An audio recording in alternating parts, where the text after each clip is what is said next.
Баршаңызға қайырлы күн, менің каналыма қош келдіңіздер. Бүгін осындай әдемі чебуреки жасайтын боламыз. Осындай қытырлақ воздушный чебурекиларымызды дайындаймыз. Ол үшін бізге бөлек бір ыдысымызға еленген 3 стакан ұнымызды салып аламыз.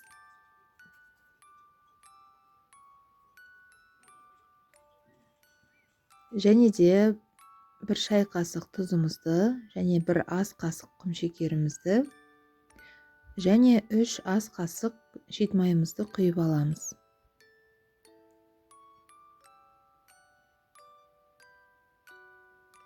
Бұл чебурекидің ерекшелігі, біз осындай бір стакан қайнап тұрған ыстық суды құйып илейміз. Қатты ыстық болғандықтан бірінші қасықпен елеп аламыз. Одан кейін барып қолымызбен елеп қамыр дайындаймыз.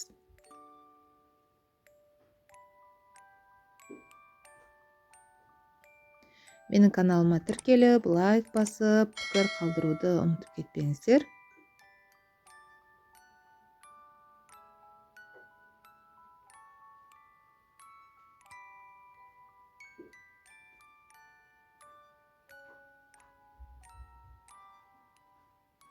Неге қамырымыз дайын болды. Енді осы қамырымызды кішкене демалдырып қоямыз.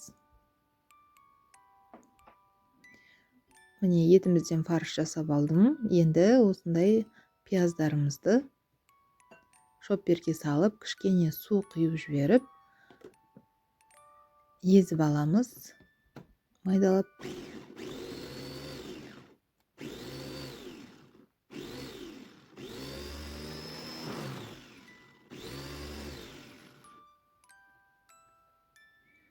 Енді фаршымызды кішкене қуырып аламыз. Өйткені чебурекиміз тез ақ пісіп қойғандықтан етіміз пісіп үлгермей қалады. Сол себепті де кішкене май құйып жіберіп, фаршымызды осылай қуырып аламыз. 5-10 минутқа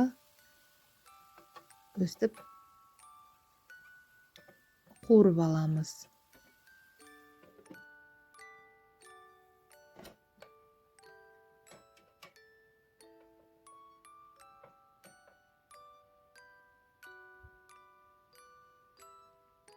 Бөлек ыдысымызға фаршымызды салып, пиязымызды қосып, салмамызды дайындап аламыз.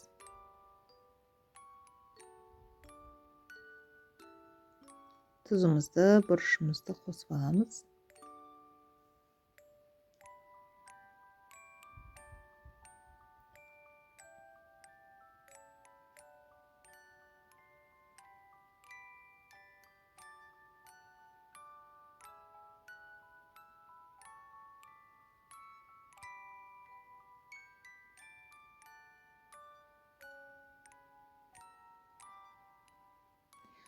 Енді қамырымызды аламыз да осылай ұзынша етіп сопақтап аламыз да. Чебурекиға қамырымызды кесіп аламыз. Мен барлық қамырларды 80 граммнан бөліп алдым. Біздің чебурекиміз үлкен болып шығады. Менде осы еленген қамырдан 10 штуктай шықты. Егер сіздер өлшемін кішірейтем десеңіздер, кіші чебуреки қылып жасай берсеңіздер болады дастарханға салғанға.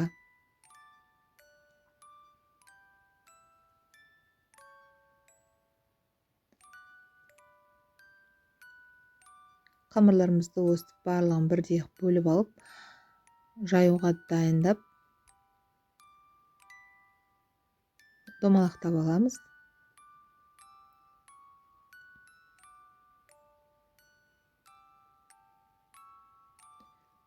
Кішкене ұн сеуіп жіберіп, қамырымызды жұқа етіп жаямыз. Барынша жұқа қыламыз, өйткені біздің чебурекилеріміз қытырлақ болып пісу үшін.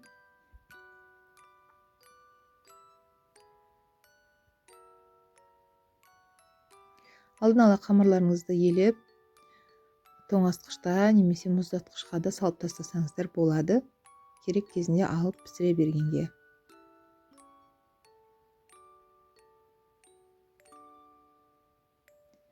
салмасын осылай жазып саламыз.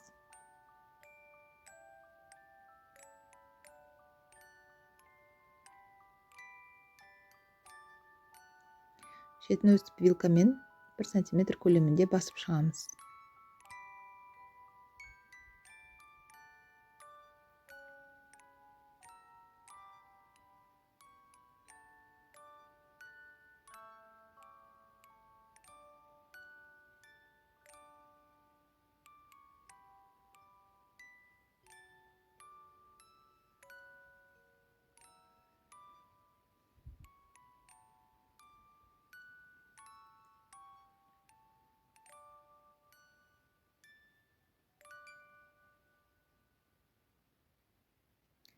Қызып тұрған майымызға чебурекелерімізді салып пісіріп аламыз. Үстінен өстіп майды құйып отырсаңыздар,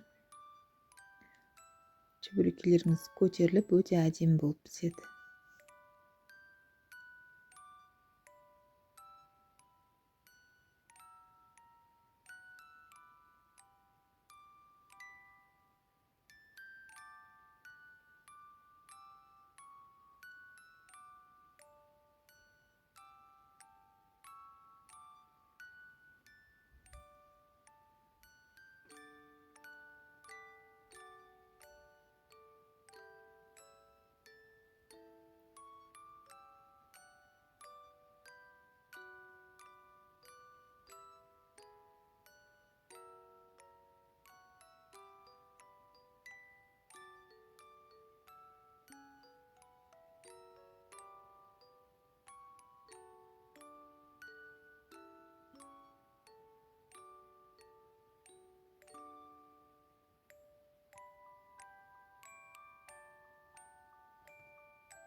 Мінекей біздің осындай әдемі чебурекелеріміз дайын болды. Өте сочный, қытырлақ және де осындай воздушный чебурекелеріміз дайын болды. Жасап көріңіздер. Ас болсын.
soda, may, su, un, süt қажет.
Енді 15 минутқа тындырып қоямыз. 15 минутымыз бітті. Енді бісміллә деп бастаймыз.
қайырлы күн достар, менің каналыма қош келдіңіздер. Бүгін осындай әдемі қоян булочки нанын пісіретін боламыз сосискамен бірге. Балаларыңыз өте қызығып, сүйсініп жейтін болады. Жасап көріңіздер менімен бірге. Ол үшін бізге керекті жылы сүтімізді құямыз және де тұзымызды саламыз, күншекерімізді саламыз және де ашытқы дрожжымызды салып, араластырып алып, еленген ұнымызды қосып, қамыр илейтін боламыз.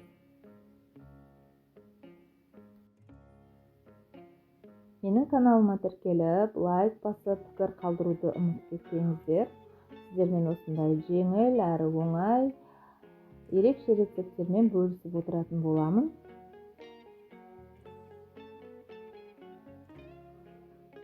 Мінекей қамыр үйленгеннен кейін ең соңынан кішкене шет май салып алақанымызға қамырымызды сол шет маймен тағы да бастырып шығатын боламыз.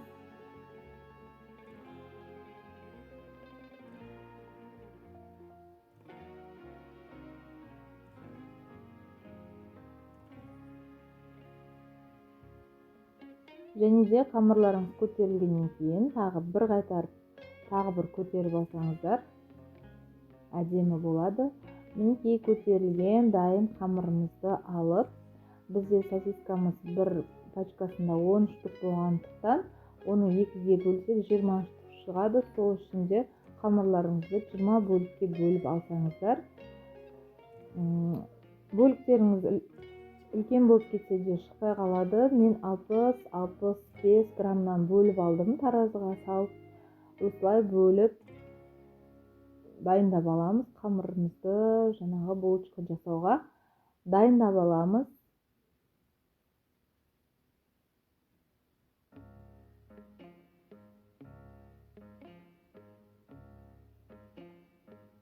Енді түйу жолын көрсетемін. Қолдарыңызды кішкене шет майымен майлап алып, осылай қамырларыңызды ұзынша етіп жайып аламыз.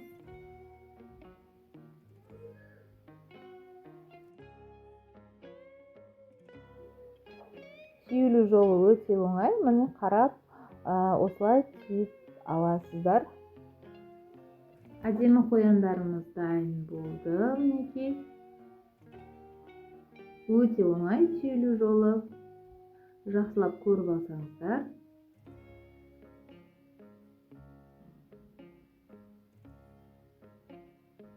Тағы бір рет көрсетейін.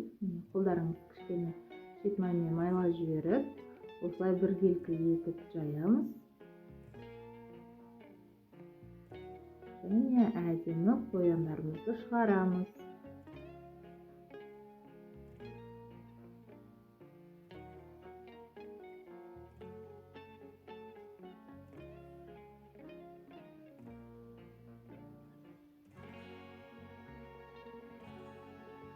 Мінекей барлық қояндарымызды түйіп алғаннан кейін, біз қояндарымыздың екі көзін, мұрнын қара күңгіртпен жасадым.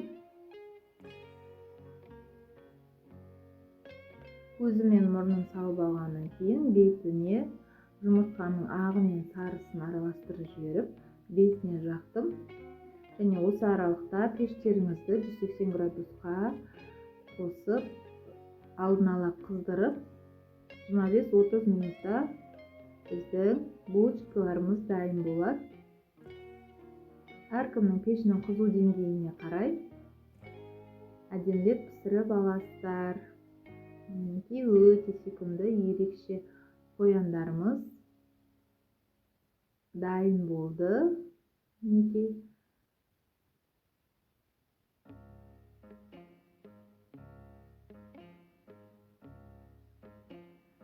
Жасап көріңіздер. Ас болсын.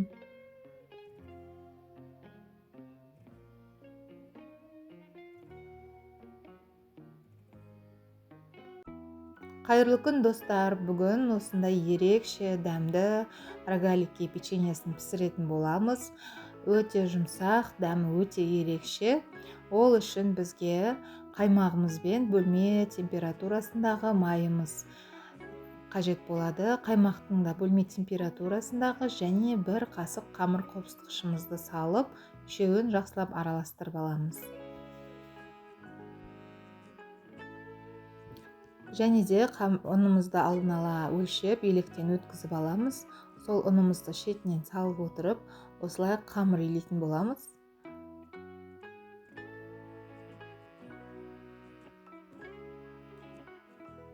Тестамыз өте жұмсақ.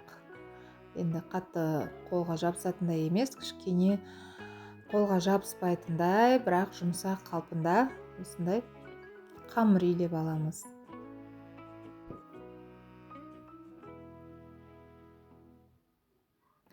Енді салафанға салып, кішкене 15-20 минутқа тындырып қоямыз. Тынған қамырымызды алып, осылай екіге күрілшелеп алып, осылай қамырымызды кішкене ұн сеуіп жіберіп жаятын боламыз.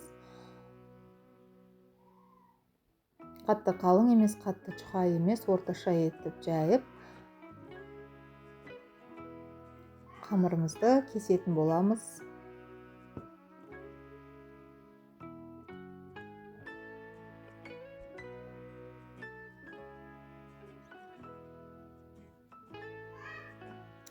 Қамырымызды осылай 8 бөлікке бөліп аламыз да. Ортасына джем, қоюлау варенье, мен өріктің вареньесін салдым. Джемін осылай салып шығып, орап, табамызға саламыз. Және де қызып тұрған пеште, 180 градустағы пеште 30-35 минутқа пісіріп аламыз.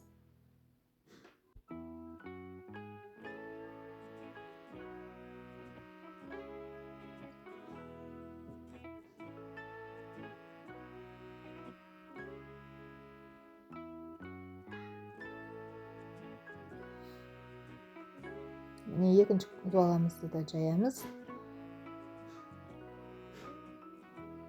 Сөйтіп, бұны да дәл сондай етіп кесіп, джемімізді салып, вареньемізді салып, орап пісіретін боламыз. 2 дуала бір үлкен табаға сыйды менікі. Әсел пештің табасына сыйды.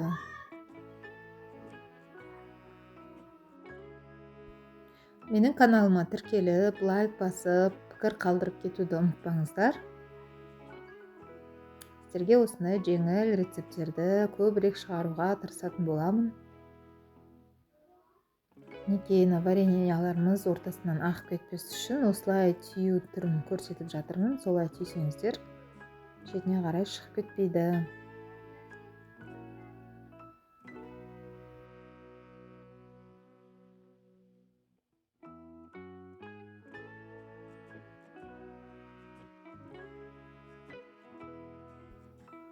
Міне біздің рогаликилеріміз пісіп шықты. Енді осы рогаликиді ыстық күйінде сахарный пудраға, қант ұнтағына аунатып алатын боламыз.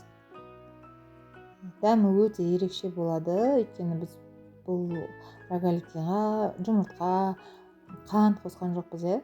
Осы пудраға аунатып алып, шай ішсеңіздер өте әдемі болады. Дәмді болады. Барлықтарыңызды жасап көріңіздер.